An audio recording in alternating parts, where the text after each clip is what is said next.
This is Tokens. I'm Lee C. Camp. When I came to Oxford to study science, I was an atheist. That's Alister McGrath, Professor of Science and Religion at Oxford University. Professor McGrath has 3 doctoral degrees from Oxford, and as he just said, he showed up as an undergrad with no belief in the divine.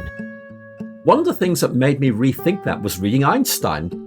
Here at Token Show, of course, we relish breaking down false dichotomies. And today in our interview with McGrath, we explore one of the great supposed dichotomies of modern thought, the supposed mutually exclusive choice between science and faith. There is this idea that you cannot be a scientist and be a religious believer. That's clearly not right, but we need to explain why it's not right. Einstein was very unhappy about being described as being an atheist. So the idea that somehow science entailed atheism was simply seen by Einstein as certainly not a conclusion that he would draw at all. Einstein really felt there had to be a confluence, a coming together of science and religion if we were going to be able to answer all of life's big questions. In other words, if you like, a theory of everything that matters, not just a scientific theory of everything. So in this episode of Tokens, our interview with Professor Alister McGrath on his new book, A Theory of Everything That Matters, a brief guide to Einstein, relativity, and his surprising thoughts on God. Coming right up.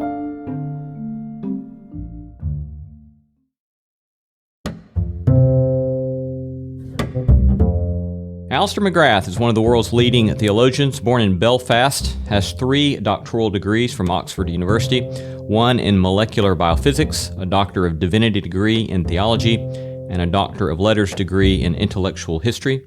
He's a former atheist as a young person who's done a great deal of work in the relationship between science and theology. He's also been ordained in the Church of England and has held university posts at Oxford, Cambridge, King's College of London, and currently now back at Oxford. Today we're discussing his recent book, A Theory of Everything That Matters, a brief guide to Einstein, relativity, and his surprising thoughts on God. Welcome, Professor McGrath. Well, it's great to be with you. Thank you for having me. A delight to be with you, and thank you so much for your time. Would you tell us a little bit about why this book and why now, perhaps? I thought that by engaging Einstein, I could not only say, look, here is a very prominent scientist who thought religion was very, very important, but actually use that as a way of opening up the big questions in science and faith and help us think through some really good questions. One of the points of work in that sort of agenda seems to be making sure at least people start with a good understanding of what science is, it seems. Well, science begins by patiently accumulating observations. And, that's really important. But it's not just these observations. It is trying to figure out what the bigger picture behind them actually is. And I think we have to say that, science is no more a mere accumulation of facts as building a house as putting stones in a big pile. Putting things together involves positioning them, trying to find the bigger picture behind them. And that's why Einstein is so good. He's a theorist who realizes you need to see the bigger picture, not just the fine detail. You need to be able to see what the detail points to. And it seems so remarkable to me to think of Einstein as you sketch out so well. He's not doing much experimentation, if any. He's a theoretical physicist. I think Einstein is really saying that I don't need to do experiments, but I can look at other people's experiments and ask, what do they point to? But actually, Einstein is very good at one kind of experiment, and it's a thought experiment. Imagine something.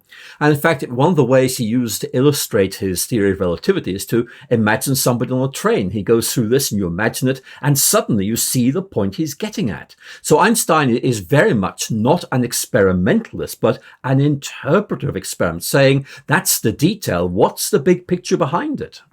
One of the common retorts that I hear in suspicion of science is I'll hear people say, well, that's just a theory. But that seems a problematic retort given what you've just described. I think there are those who'd say, hey, this is just a theory, meaning it doesn't necessarily have to be true. I know what they mean, but you've got to say that, in effect, some theories will be discarded. That's true. Others will stay. and we don't know which they are. So in effect, it may just a theory, but it may be a theory that actually is right. And that's why you keep checking up on these things to make sure they are right. Some theories were wrong in the past, absolutely. But that doesn't mean they're all wrong. You've got to check them out. You sketch out in one of your chapters the incredible year that Einstein has in 1905, publishing 4 major papers that are these brilliant accomplishments in the history of science. I wanted to see if we could just do an experiment here ourselves and say, let's take 3 to 5 minutes on each of these and take a stab at describing these in layman's terms for those who are lay folks, and kind of sketch out what they are and then perhaps some of the significance of these. So the first one, of course, photoelectric effect. Light is both a wave and a particle.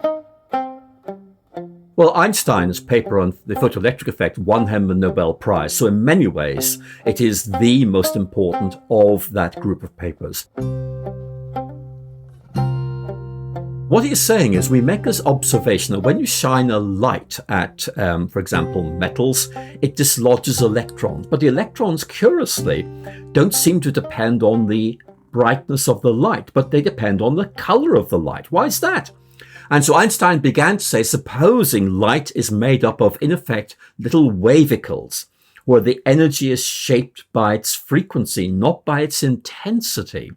If you do that, suddenly everything becomes clear. And in effect, Einstein is opening the way to the understanding of light as both waves and particles, but also to showing that, in effect, we've got a way of understanding the nature of light, which makes sense of some otherwise very puzzling scientific observations and philosophical riddles. So that was a very significant paper. One or two of the philosophical riddles that helps us begin to get some solutions to? Well, I think one of them was, how could light be one and two things at the same time? People said, hey, it's a wave. No, it's a particle. Einstein was saying, well, actually, it's something of each. There is a distinct entity, which later became known as a photon. And that actually, when you see it like that, you realize this brings these two things together. In other words, these two things initially seem to be different. When Einstein came along, you could see them as different aspects of the same thing. So if you like, it's a wonderful exercise in integration, showing that things make sense without becoming chaotic.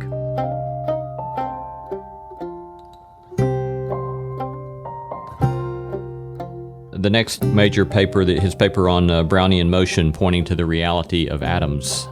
Well, Einstein's paper on Brownian motion is really interesting. Now, some listeners may say, hey, what's Brownian motion? Well, if you put some very fine particles in water or something like that and look it up close, you'll see they vibrate.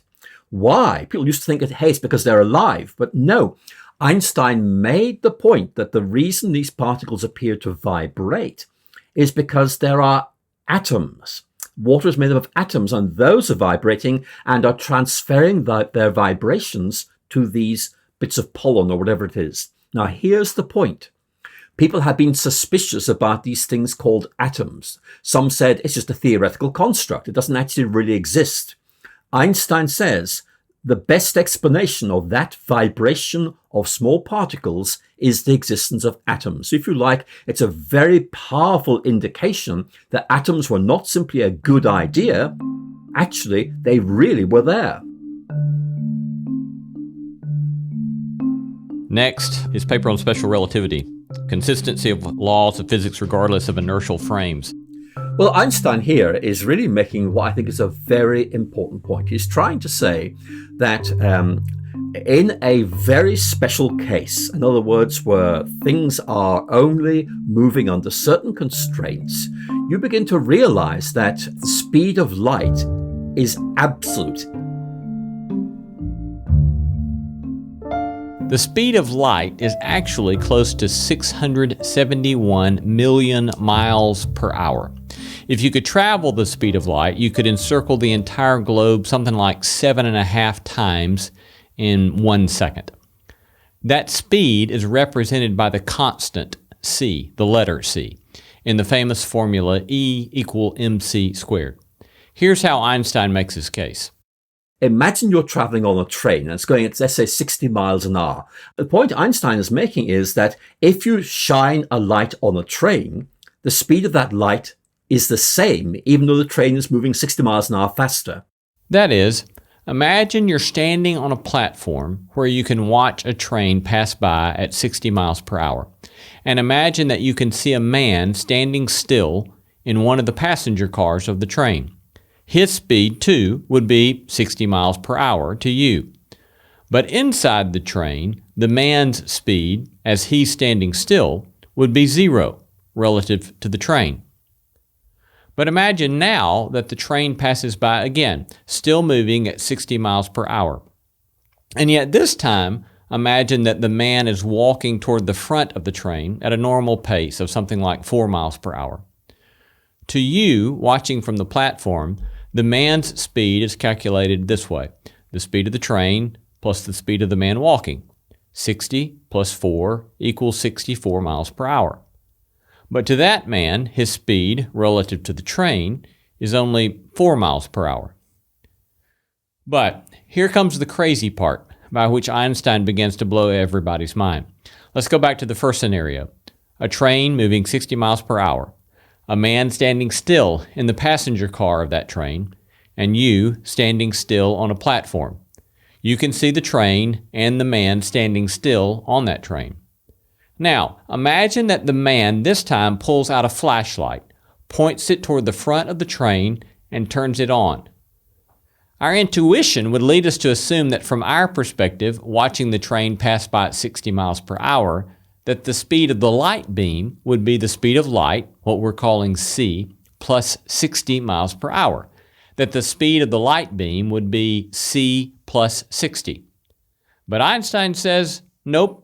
The speed of light would be c, and it would be c to you watching from the platform, and it would be c to the man on the train holding the flashlight. If you happen to be thinking, well, that's crazy, then, well, you might actually be beginning to understand the special theory of relativity. And this observation about the speed of light, it turns out, has other outrageous implications.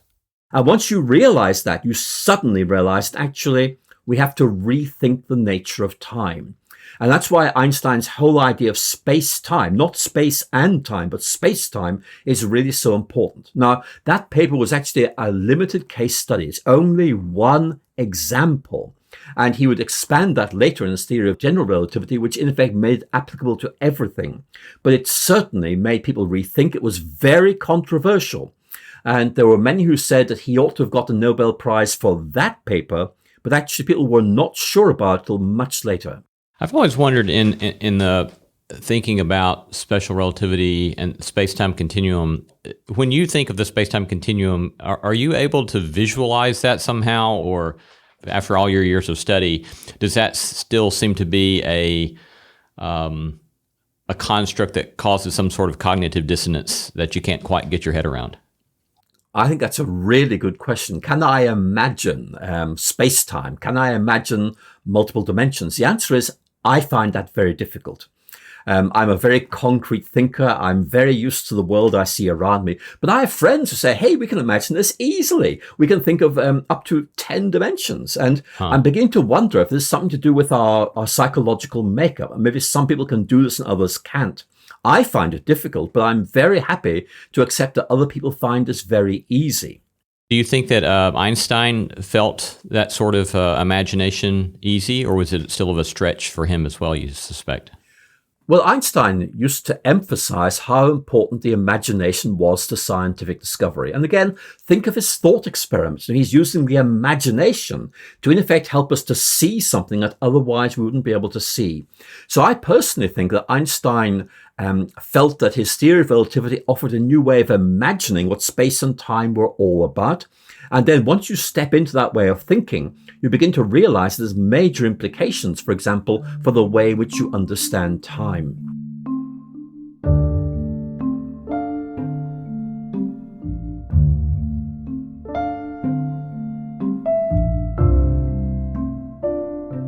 As if those first three weren't enough in 1 year, his fourth paper on the equivalence of matter and energy that gives rise to the famous equation E = mc². Well, this is a very famous paper. E equals mc squared is probably the most famous equation in the world. And actually, you even see it on college T-shirts. That really shows it's famous. But it's very important because Einstein, at this stage, thought this is a theoretical possibility. He wasn't actually sure that this meant this could be done. It just meant that, in effect, at least in theory, this is the case. And of course, later on, Einstein became really well known for this. And of course, the real difficulty for Einstein is that this principle of the interconversion of mass and energy underlies nuclear weapons.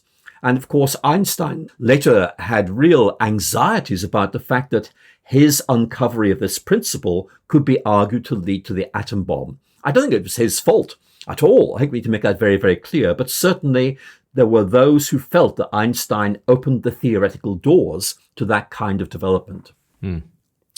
You already noted this a moment ago, but that his special theory of relativity in turn is abstracted or generalized into the general theory of relativity, in which he predicts this phenomenon of the so-called the gravitational dilation of time. The whole idea of the gravitational dilation of time is really very counterintuitive. I think that we find this really difficult. But what Einstein is saying is the nature of time is such that it is affected by gravity. Now, the easiest way of thinking about this is in terms of light beams traveling through the sky.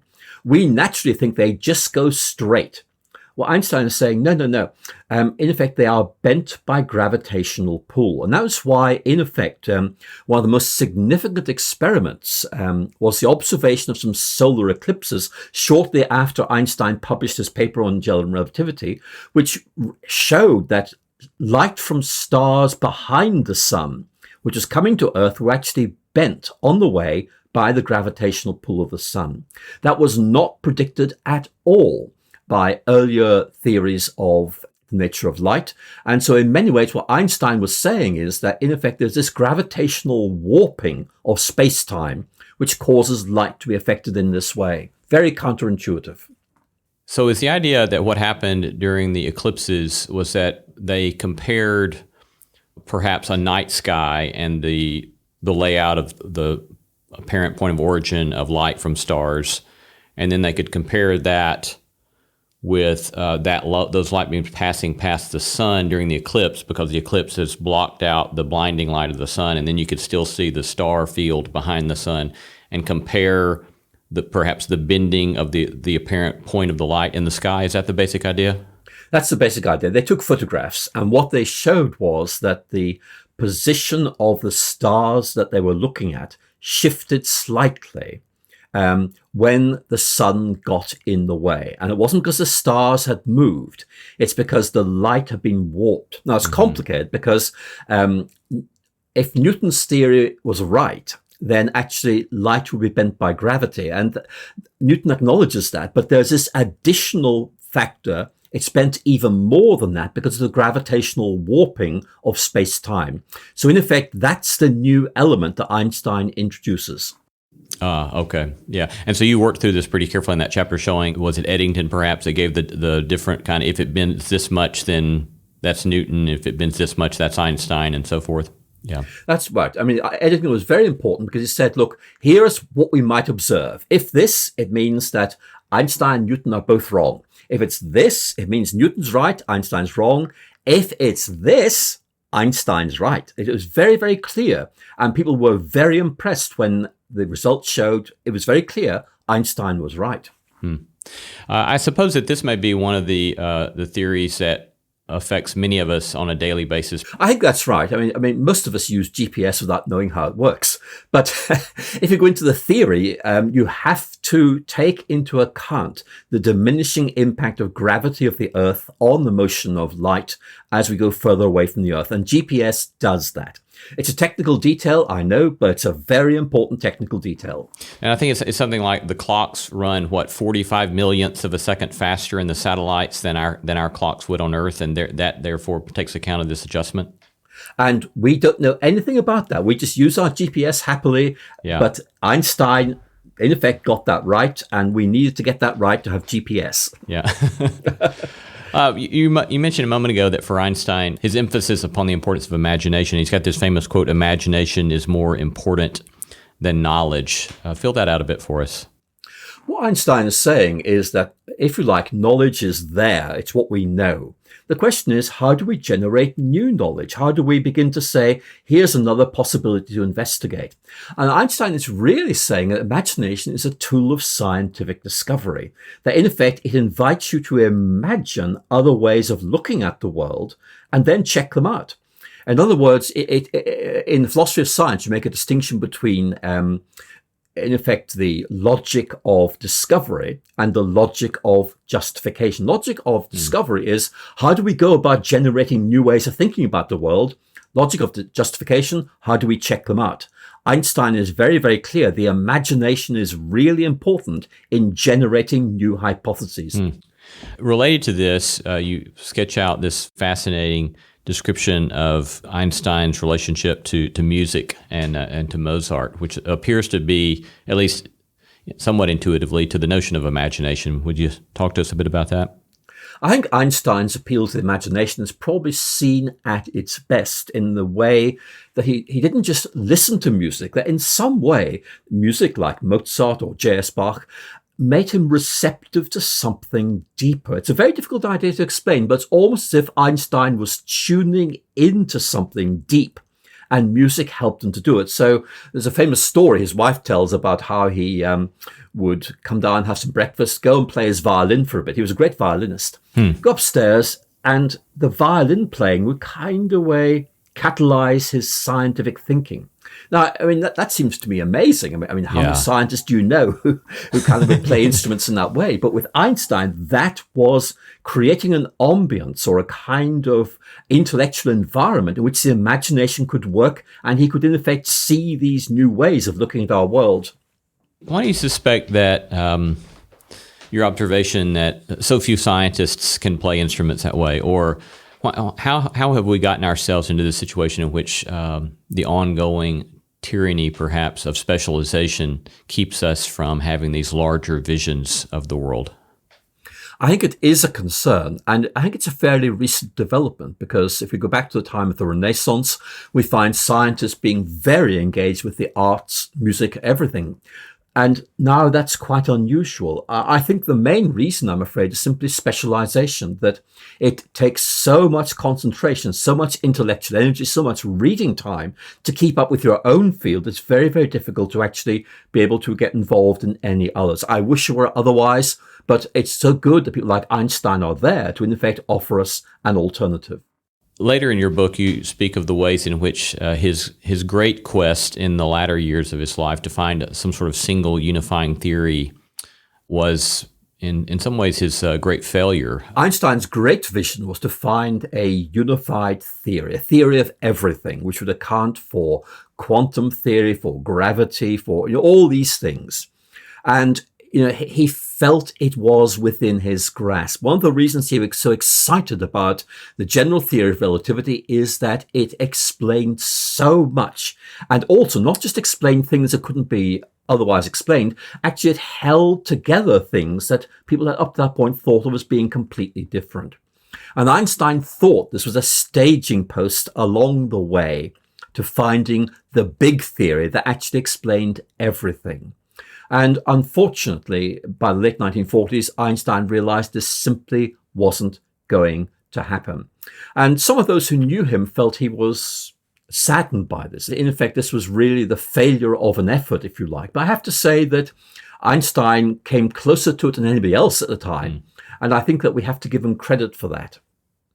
So the difference simply between what Einstein is working most on with theories of gravitation and so forth, he's dealing with the very big, the very large, in which there's a certain consistency and predictability, whereas once one gets into the quantum area and Heisenberg's uncertainty principles and so forth, there's a sort of principled inability to know or predict certain things, if I'm understanding that correctly. And so he's trying to find a way in which you could find some meta theory that could somehow hold both of those together.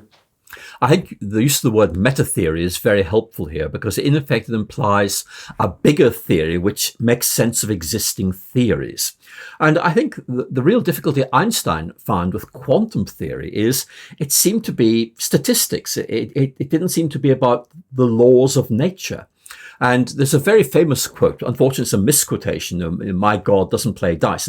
But what Einstein's getting at is that if Bohr's way of looking at quantum theory is right, it's all about statistics, and he just couldn't see how notions of causality actually played into that. So he just found that very difficult to comprehend. Now, I think that's one area where we might now say that actually Einstein may have got that wrong. There are very few people today who would agree with Einstein on quantum theory, even though we can understand the concern he had.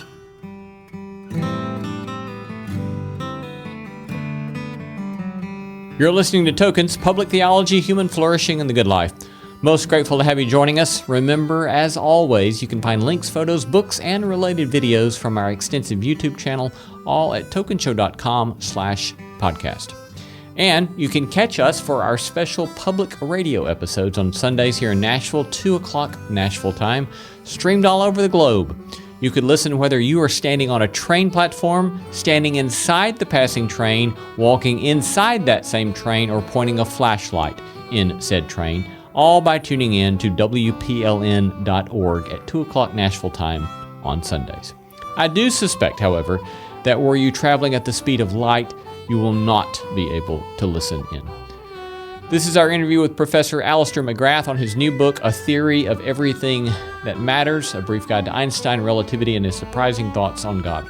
Coming up, we talk about the often hostile public intersection between science and religion and the role Einstein played for McGrath in helping him come to a more holistic worldview. Part 2 in just a moment.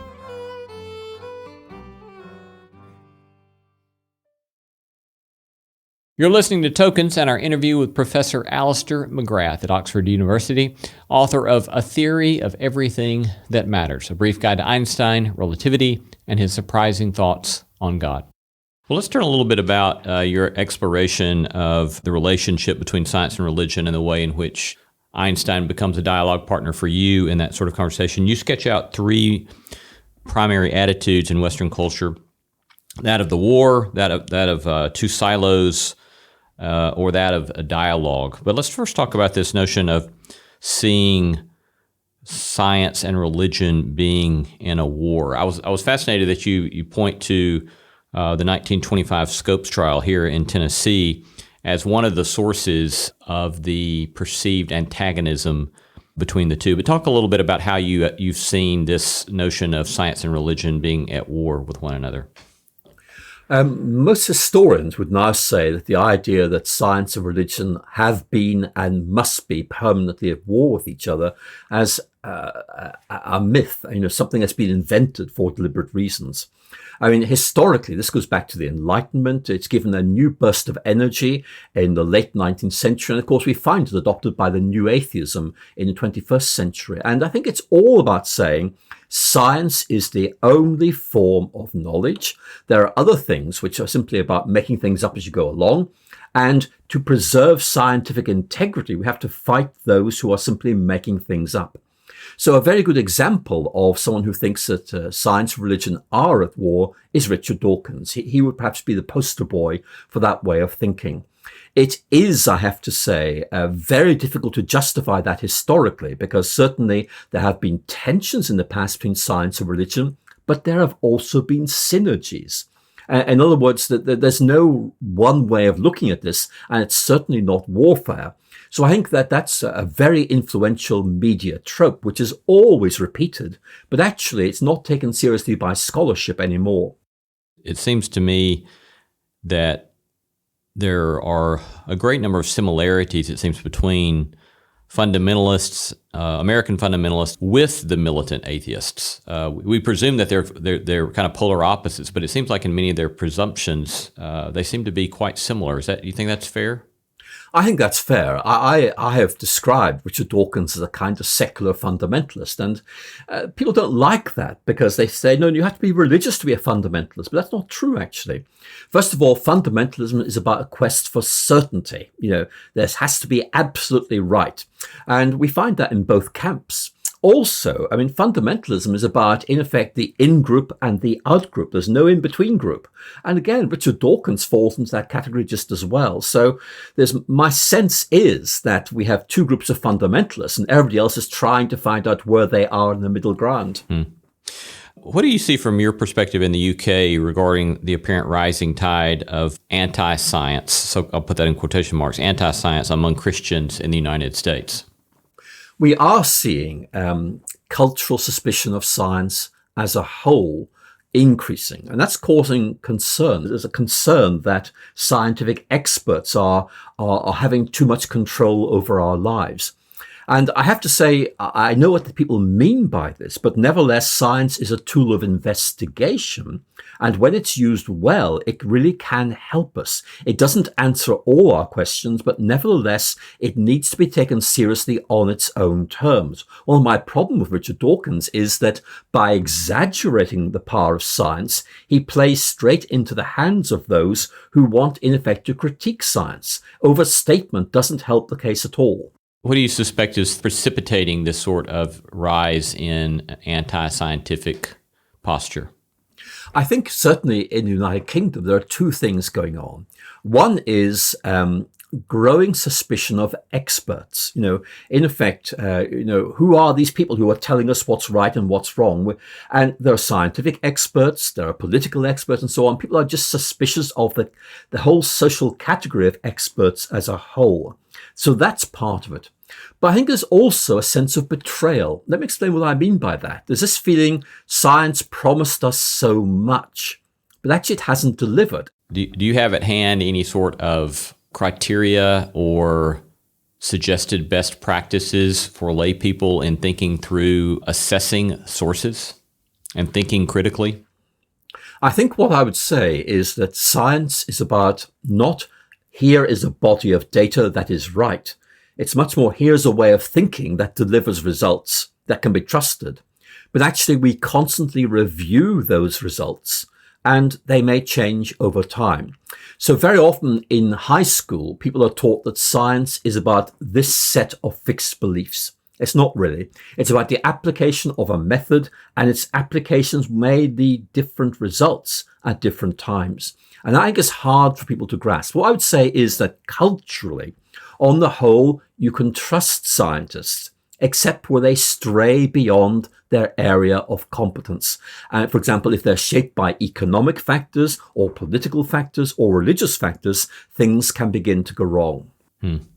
Well, that raises the conversation that you have in the book about the so-called Anti-Einstein Campaign. I think it was of 1920, in which we see this sort of mixing of political and or cultural agendas with science. But would you talk through that a bit? Yes, this is a very disturbing episode in Germany.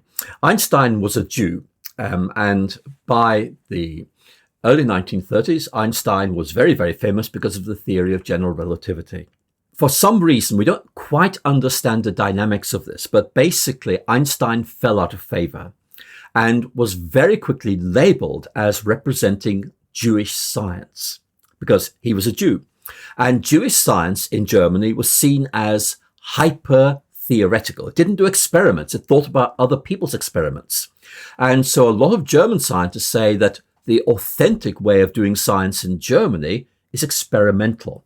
These theoretical guys, that's not real science. That's Einstein, that's Jewish science. So in effect, you saw this polarization between a theoretical science and an experimental science, and Einstein was seen as being on the wrong side of that.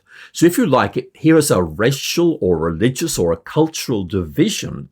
And actually, most would say, look, the distinction between the theoretical and the empirical is a little bit difficult to draw because theorists reflect on experiments. So it's a symbiotic relationship. So it's a very interesting example of where a cultural or political environment forces a distinction which doesn't need to be drawn for political reasons. Last question within this attitude about thinking of the relation of science and religion as a war. You point to the fact that Einstein chafed at the notion that he himself was an atheist. Einstein was very unhappy about being described as being an atheist. He wasn't. Einstein talks about God as a supreme mind behind the universe, and he was really quite annoyed when he learned that some people were in effect saying Einstein's an atheist, therefore all scientists ought to be like Einstein and be atheists. He said, look, that's not me. And he was quite angry about that. And one of the reasons he was angry is that for Einstein, religion was actually very important. It was his own way of thinking about religion, which isn't mine, but he was saying religion actually is about a sense of wonder. And that sense of wonder is fundamental to scientific research. We have to have it. So the idea that somehow science entailed atheism was simply seen by Einstein as certainly not a conclusion that he would draw at all.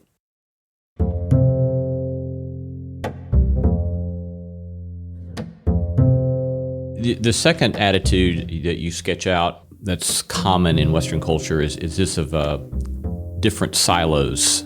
You note how perhaps Stephen Jay Gould's notion of that these constitute non-overlapping magisteria might be a good analog for that today. But to talk us through that and the ways in which Einstein does and does not fit that particular approach.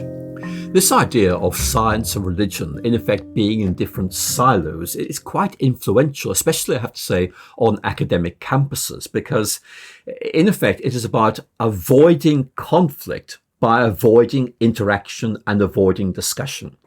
And yes, it buys academic peace. It means that scientists don't fight with theologians and theologians don't fight with scientists, but it also means they don't talk to each other. So for me, it really is very, very inadequate. If you like, it's about simply closing down a discussion because it might get unpleasant. And I have to say that the academic in me just says this is unacceptable. We need to talk, even though the outcomes of that may be a little bit difficult at times. It's really important to get out of the silo and talk to other people. It's about, in effect, interdisciplinarity, talking to other people and trying to make connections between what you're doing and what other people are doing. Throughout the book, you point in numerous ways that there's a difference in agenda between science and your definition of religion, that science is talking about explaining how things happen, and religion is more toward what end or for what purpose, or finding some sort of meaning in that description of causal relations and so forth. But talk to us a little bit more about those two different concerns.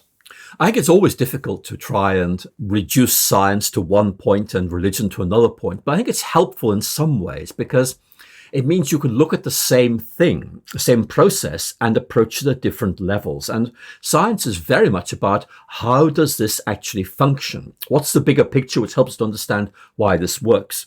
But a theologian might be, it's the further question, which is, well, what does this actually mean? So you might say that science focuses on how things work, religion focuses on what things mean, providing you don't say that's the end of it. There's actually more nuancing that needs to be done. But it is, I think, a helpful way of starting that conversation, because it's saying, in effect, that the scientific method is something that's very wonderful. But as Einstein constantly pointed out, science is inadequate. It does not meet human needs. It doesn't tell us what is right in terms of moral behavior or what life is all about. And Einstein gave a very famous lecture at Princeton in 1939, where he began to say, look, what the scientific method does is tell us how things relate to each other, but it doesn't tell us what we ought to be doing, and it doesn't inspire us to do that either. So for Einstein, science and religion were different, but they could be brought together to give you a deeper and richer understanding of what things were all about. You have this quote from Einstein: "Science without religion is lame. Religion without science is blind." I think what Einstein was really trying to get at is that religion could very easily generate in some kind of superstition, and science might help that, to not go that way. But Einstein was more concerned that science would become a purely formal understanding of processes within nature. And Einstein's saying, look, we need more than that. We need to have a vision of what it means to be human, an understanding of what is right, what is wrong. And of course, his thinking here was catalyzed by the rise of Nazism in Germany. And Einstein really felt there had to be a confluence, a coming together of science and religion if we were going to be able to answer all of life's big questions. In other words, if you like, a theory of everything that matters, not just a scientific theory of everything. Yeah. That prompts in me one other discussion, harkening back to our conversation about evangelicalism in the United States, perhaps over and against evangelicalism in the UK. Even though I hear you saying that you all are experiencing a similar sort of rise in anti-science in your context as perhaps we are here, it does seem to me, though, that in the UK, there's been more, or at least a different set of questions that has not immediately prompted some of the antipathy between the two. For example, if someone goes to Westminster Abbey, you've got a statue of Darwin in the church, whereas I think many evangelicals in America could not possibly fathom doing such a thing. What do you think is the source of that sort of particular difference? In that it seems to me that many Christians in the UK generally have not had a hard time accepting holding together a theory of evolution with Christian tradition, whereas it's been much more challenging for many Christians in America. I think that's a very good question, because you're quite right that, if you like, it's less polarized over this issue here in the United Kingdom than it is in the United States. And people do try and reflect on what the reason for that might be. I mean, one reason might be that the influence of religious fundamentalism here in the United Kingdom is a lot less than it is in the United States. That might be one reason. Another reason is that things aren't quite as polarized here culturally. We aren't really into culture wars in the way that you are.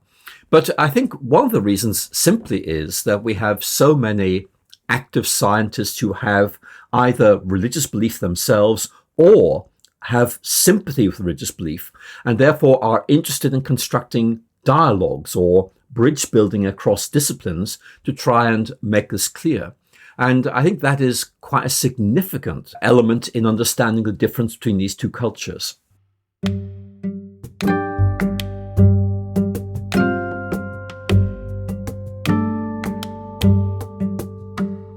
That raises then this third category of relationship between science and religion, of seeing them in dialogue one with the other. And clearly it seems to me that your own life experience illustrates this sort of quest for the conversation, given your advanced degrees in both scientific fields and in theology, as well as your experience of being an atheist when you were young and then coming to faith through science. But talk to us a little bit more about how you see this quest for dialogue being key to your own autobiography. Well, when I was a teenager, I loved science. I really did. But I was a very aggressive atheist. I believed that I needed to be an atheist to be a scientist. And I was into the conflict model, as we now call it, the warfare model, in a very big way.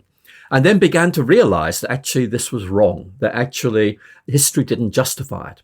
But more importantly, I think, when I went to Oxford to study theoretical chemistry, I read Einstein a lot. And actually, Einstein was saying, look, we have science, we have religion, we have ethics. We can find a way of holding all these together. They are different, but they're not incompatible for that reason. And that made me think that there are other ways of doing this. So when I became a Christian in my first year at university, I had to do this major recalibration of intellectual possibilities. And I began to realize that you could find ways of saying, look, science is very, very good at helping you to understand how the world works, but religious faith helps you understand what life is all about, what matters. If you like, science tells me how I function, my faith tells me what I mean. And so that way of thinking has become very important for me. Now, let me emphasize that a dialogue can be very cozy and uncritical. The kind of dialogue I have in mind is robust and critical, but nevertheless productive. So for me, I have my science, I have my faith. They're both very important to me, but they can talk to each other. They can enrich each other. And to me, that's really exciting and important. You used the work of Mary Midgley in talking about multiple maps of reality, which I find to be a helpful analogy for describing what you just articulated. Can you talk about that a bit? Yes, Mary Midgley and I got to know each other back in 2006, I think it was, when I went up to give some lectures at the university where she was based. And we had a great time talking about Richard Dawkins. She was very critical of him because she felt that he simply reduced everything to science. And she uses the idea of a mental map. And it's a very helpful idea. She's saying we need multiple intellectual toolboxes to make sense of a complex reality. Science gives us one set of tools, philosophy another, religion another. And actually what we need to do is find a way of taking the maps that each of these toolboxes generates and superimpose them. Because each map gives us different information, and we need all of that there to give us a bigger picture of reality. So I find that way of thinking very helpful. If you want me to amplify this, think of a map of Europe, which shows you physical features, like here are mountains, here are lakes. Think of a political map of Europe, which shows where the borders are between countries. A physical map's great if you're a tourist looking for lakes. If you're a refugee looking for asylum, you want to know about the political boundaries, and you need different maps for those purposes. Midgley is saying to give as detailed and full an account of reality as possible, you need all these maps and find some way of layering them on top of each other so you can see what they all mean. Closing out this notion of dialogue, one, I'm interested in any sorts of accounts of dialogue, personal dialogue between you and Dawkins. Well, Dawkins and I have had debates. I don't think we've had discussions. And I have to say that is quite frustrating because one of my big criticisms of Dawkins is this, that he uses criteria to judge religious belief, which he doesn't apply to his own beliefs. He says, can you prove there's a God? I'd say, no. Can you prove your atheism? No, but I don't need to because it's right. There's a sense that, in effect, the burden of proof lies on his opponents. So I do find that very unsatisfactory. What I would say, though, is it's very important to have these conversations. Because as somebody who used to be an atheist, who used actually to hold views very similar to what Richard Dawkins holds now, I know why I don't have those views anymore. I want to talk to those who are atheist scientists and find out why they think like that. Because I think there are other possibilities that need to be taken very seriously. There is in science, there are certain metaphysical, non-provable assumptions in the scientific method itself, as there are in the practice of theology, right? Absolutely. I think scientists have to make a lot of assumptions to make things work, like the uniformity of nature and things like that. But the real difficulty is that very often scientists import philosophical presuppositions into their thinking without realizing they're doing so. For example, Richard Dawkins is a scientist, but he's also a metaphysical naturalist. In case metaphysical naturalist is not in your ready stock of vocabulary words, here you go. Metaphysical naturalism is a philosophical commitment to the conviction that the only way to explain any and everything is in terms of the natural, in terms of natural elements, the laws of nature, and the relations between natural things. But you can be a scientist without being a metaphysical naturalist. I think it's very important to say that we need to challenge these implicit philosophies and ask where are they coming from. Mm-hmm. Can you point to any sorts of particular ways in which science or scientific contemplation provides a sort of immediate fueling, funding of wonder and faith in you, or does the dialogue within you remain rather abstract? No, I think that the dialogue within me, it can be quite concrete. Let me give you an example. I read Psalm 19:1, the heavens declare the glory of the Lord. And I think that's wonderful. I mean, this night sky is beautiful, so I can see that. But then I begin to realize, cosmology tells me the immensity of our universe. And that means I go back to Psalm 19, verse 1, and I read it in a new way. It's saying, in the vastness of this universe, there is a God, and I'm here, and I matter to God. It's very much like Psalm 8. So if you like, I see science, in effect, helping me to appreciate the majesty of God, the vastness of the universe, and therefore the amazing fact that God cares for me as he cares for you as well. That is truly amazing. So if you like, when read rightly, theology gives you a grid which helps you to appreciate some key themes of the sciences even better and make a scientific application. Last and final thing here going out, a quick round of favorite non-specialist introductory books. Given your doctoral degree in intellectual history, what would be maybe 2 or 3 introductions to or primers in intellectual history? Tom Holland's recent book, Dominion, is very, very good at setting the scene for things. And that might be a very good starting place for somebody these days. Very up to date. What about in the area of philosophy of science? What I recommend is getting hold of one of these Oxford or Cambridge companions, handbooks to the philosophy of science, because those in effect will give you a general overview and allow you to focus on the questions that really matter to you. And finally, primers on the Christian faith. Well, there, I'm afraid I go straight back to C.S. Lewis, who I have to admit an extraordinary fondness for. His Mere Christianity remains a very good starting point. Sure, a lot more needs to be said, but it's a great place to begin that exploration. We've been talking to Professor Alister McGrath, one of the world's leading theologians, professor at Oxford University, on his book, A Theory of Everything That Matters, a brief guide to Einstein, relativity, and his surprising thoughts on God. Thank you, Professor McGrath. It's been a great pleasure being with you. Thank you for having me. You've been listening to Tokens, Public Theology, Human Flourishing, The Good Life, and our interview with Alister McGrath, Professor of Science and Religion at Oxford University, and author of a wonderful new book entitled A Theory of Everything That Matters. Please remember to subscribe wherever you get your podcasts and refer us to a fellow podcast listener. You might just make a new best friend by letting them know about the Token Show podcast.